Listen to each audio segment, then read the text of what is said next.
नमस्कार दोस्तों। अब हम बात करने जा रहे हैं योग के लाभ। शारीरिक स्वास्थ्य में सुधार, मानसिक शांति और एकाग्रता, आध्यात्मिक विकास और आत्मज्ञान, तनाव और चिंता को कम करना, आत्मविश्वास और स्वयं की समझ में वृद्धि, ये सभी योग के लाभ हैं। आप योग के द्वारा अपने शारीरिक स्वास्थ्य में सुधार ला सकते हैं। योग आपके शरीर में प्राण वायु को पूर्णतः आयाम देता है। धीरे धीरे लंबे समय तक योग करने से या योगाभ्यास करने से आप अपने शरीर की मांसपेशियों में, उनके कोशिकाओं में ज्यादा मात्रा में ऑक्सीजन का संचार कर सकते हैं, जिससे शरीर की त्वचा, जिससे कोशिकाएं चमक उठती हैं, चमकीली हो जाती हैं और आपका शरीर, आपका त्वचा चमकदार हो जाती है, व्याधियों से मुक्त हो जाती है, रोगों से मुक्त हो जाती है। उसमें जो रक्त का प्रवाह है वह सुचारू रूप से हो पाता है। रक्त ही वह माध्यम है जिससे शरीर को प्रॉपर मात्रा में या उचित मात्रा में भोजन, पानी और ऑक्सीजन का पहुंचाना, यानी संचरण, यानी जिस पार्ट में शरीर के ऑक्सीजन चाहिए, पानी चाहिए या फिर भोजन चाहिए, वो पहुंचाने का कार्य रक्त ही करता है। रक्त के माध्यम से ही हम संपूर्ण आवश्यक चीजों को कोशिकाओं तक, ऊतकों तक, मांसपेशियों तक पहुंचा पाते हैं। अतः योगाभ्यास से शरीर मजबूत और स्वस्थ रहता है। सभी रोगों को योगाभ्यास के द्वारा, उचित योगाभ्यास के द्वारा ठीक किया जा सकता है। शारीरिक क्रियाओं को अगर एक कुशल नेतृत्व में, एक कुशल निर्देशन में किया जाए तो वो दवा का कार्य करता है। अतः योग का यह यह पाठ कि शारीरिक स्वास्थ्य में सुधार होता है, बहुत ही महत्वपूर्ण है। अतः योग के व्यवस्थित रूप के द्वारा सभी रोगों पर नियंत्रण पाया जा सकता है। दूसरा है मानसिक शांति और एकाग्रता। योग निश्चित ही आत्मा के स्वरूप को परमात्मा में विलीन करने की क्रिया है।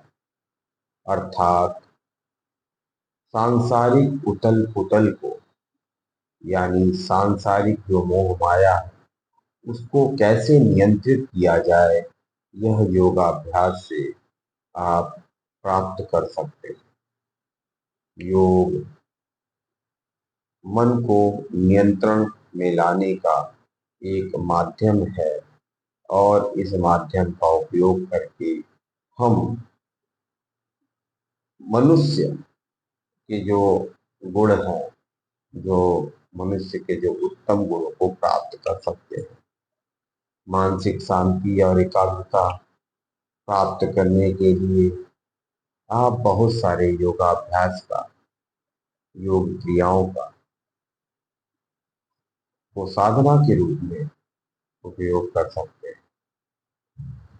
मानसिक शांति के लिए आपको धारण, ध्यान, समाधि की मुद्रा का उपयोग करना पड़ेगा, जिसमें आप संसार के जो भी कमियां हैं, जो भी अच्छाइयां हैं, उनको अपनाते हैं और बुराइयों को बाहर निकालते हैं और एक एकाग्रचित हो जाते हैं, एक ध्यान में विलीन हो जाते हैं, एक समाधि में विलीन हो जाते हैं।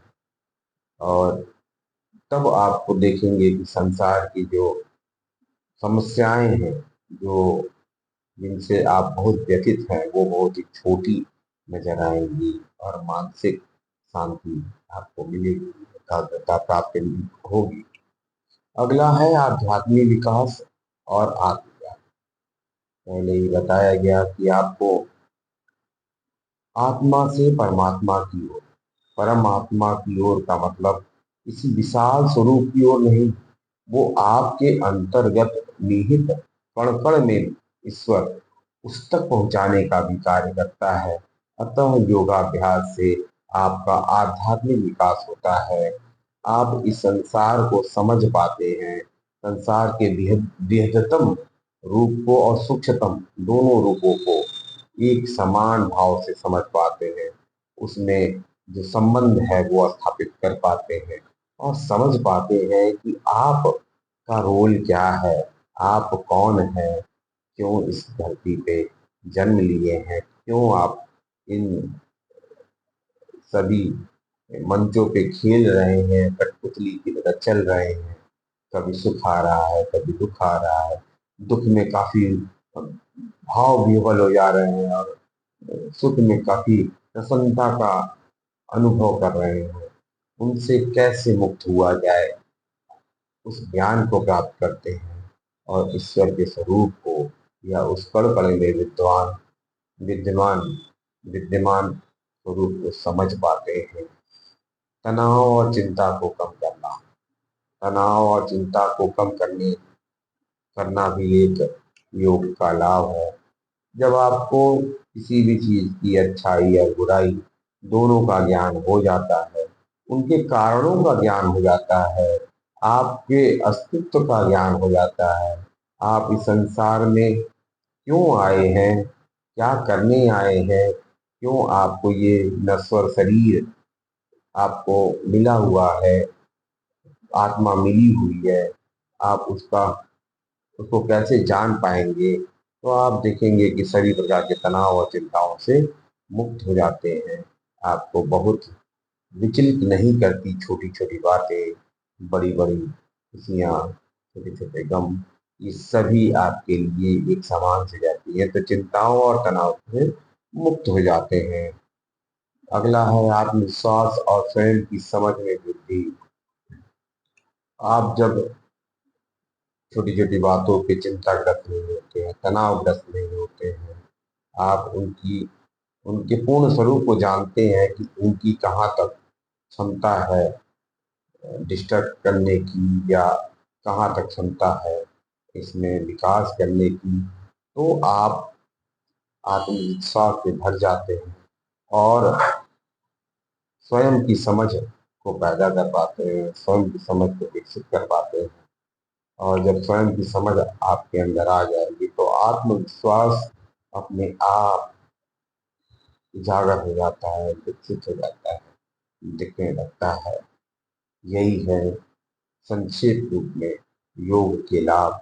वैसे अनंत समय तक योग के बारे में बोला जा सकता है, उनके लाभ को आपको गिनाया जा सकता है, आपको समझाया जा सकता है, परंतु छोटा सा विषय के रूप में आपको यहाँ पर बताया जा रहा है।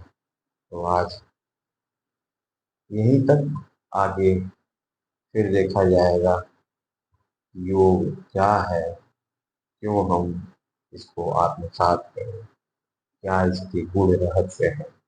आगे आने वाले वीडियो में फिर देखा जाएगा। मिलेंगे, तब तक के लिए धन्यवाद। Thank you. नमस्कार।